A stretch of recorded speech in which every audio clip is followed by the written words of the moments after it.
खेलते खेलते गर्म पानी के बर्तन से टकरा गए और गर्म पानी से झुलस गए।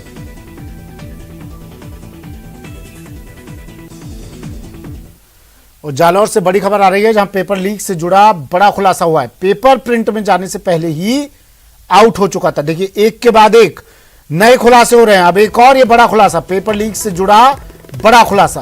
पेपर प्रिंट में जाने से पहले आउट हो चुका था। आरपीएससी के सभी चारों पेपर आउट होने की आशंका अब जताई जा रही है। आरोपियों के पास सभी परीक्षाओं के मिक्स में 500 प्रश्न थे। उदयपुर पुलिस को आरोपियों के पास से 339 प्रश्न मिले, लेकिन पुलिस के एफआईआर में 30 प्रश्न का जिक्र।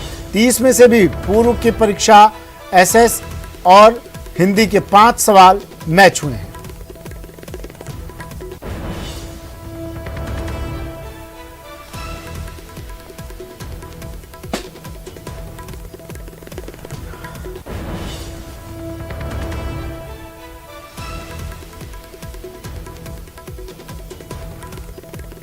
जालौर से सहयोगी श्याम सुंदर फोन लाइन पर जुड़ गए हैं। श्याम, रोज एक नया खुलासा।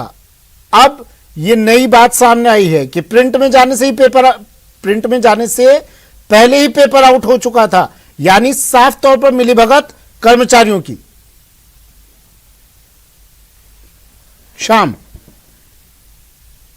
निश्चित तौर से सुमित, ये जो पूरा बड़ा खुलासा सामने आया, जिसमें हमारे सूत्रों के हवाले से बड़ी अपडेट मिली है, और उसके अंदर जिस तरीके घटनाक्रम सामने आया कि ये जो इस तरीके से जानकारी सामने आई कि ये जो पेपर प्रिंट में जाने से पहले ही हो चुका था, क्योंकि जो अपराधी थे, जो आरोपी थे, उनके तकरीबन थे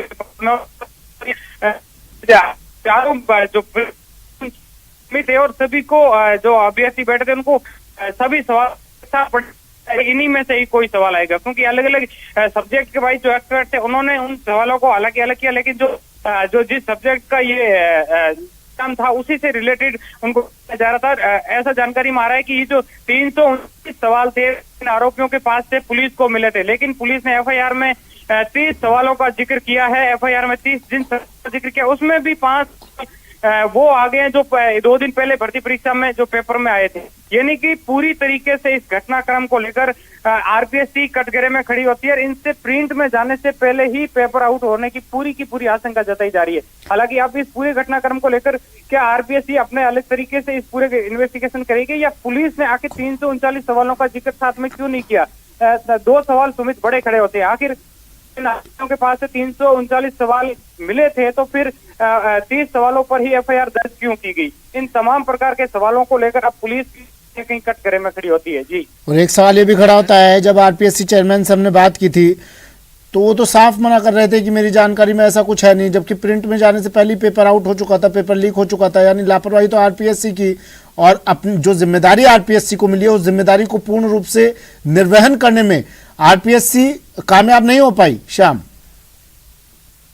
तो सुमित, क्योंकि आरपीएससी पर बड़े सवाल खड़े होना लाजमी है, क्योंकि आरपीएससी ये जो पेपर प्रिंट में जाने से पहले आउट होने का, क्योंकि ये जो जिस तरीके से हमारी जानकारी में आया कि ये जो 15 दिन पहले ही पूरी भर्ती परीक्षा पेपर लीक गिरोह का जो तार था उनसे कनेक्ट था, उन लोगों से लगातार में थे, क्योंकि प्रिंट में जाने के बाद जो है पेपर हाई सिक्योरिटी में चला जाता है, और उसके बाद में ये जहाँ सेंटरों से हो या उन जगहों से लीक करने की जो है फिराक बनी जाती है। तो लेकर अब इस बार जो आरपीएससी ने अपने नियम है वो भी थोड़े ठोस कर दिए थे, तो इसकी वजह से इन माफियाओं ने पहले ही संपर्क किया और इस तरीके से जो है पेपर को पहले निकालने की रणनीति बनाई। और इसको लेकर यानी कि 500 सवाल सुमित, अंदाजा जा सकता है कि चारों पेपरों के 500 सवाल इन लोगों के पास में आ गए थे। 339 से अधिक तो जो ये पढ़ रहे थे अभ्यर्थी, जिन अभ्यर्थियों को बस से पकड़ा गया था उनके पास से मिले हैं, और बाकायदा 30 का पुलिस ने जिक्र किया है। तो ऐसे में सुमित बड़ा सवाल खड़ा होता है कि इन तमाम चीजों को लेकर क्या अलग तरीके से जांच की आवश्यकता है, या पूर्व की परीक्षाओं के अगर पेपर लीक हो गए हैं, पूर्व की भर्ती परीक्षा का जो पेपर था वो अगर बाहर आ गया था, तो उन पेपरों का करने का क्या उद्देश्य है? क्योंकि ये जो माफिया थे उन्होंने 2 दिन पहले तो अपने जितने भी, चलिए शुक्रिया तमाम जानकारी के लिए श्याम। तो उदयपुर पुलिस को आरोपी के पास से क्वेश्चन मिले थे, एफआईआर में 30 प्रश्न का जिक्र, और ये लगातार रोज नए खुलासे होते हुए। फिलहाल इतना ही, दीजिए इजाजत, नमस्कार।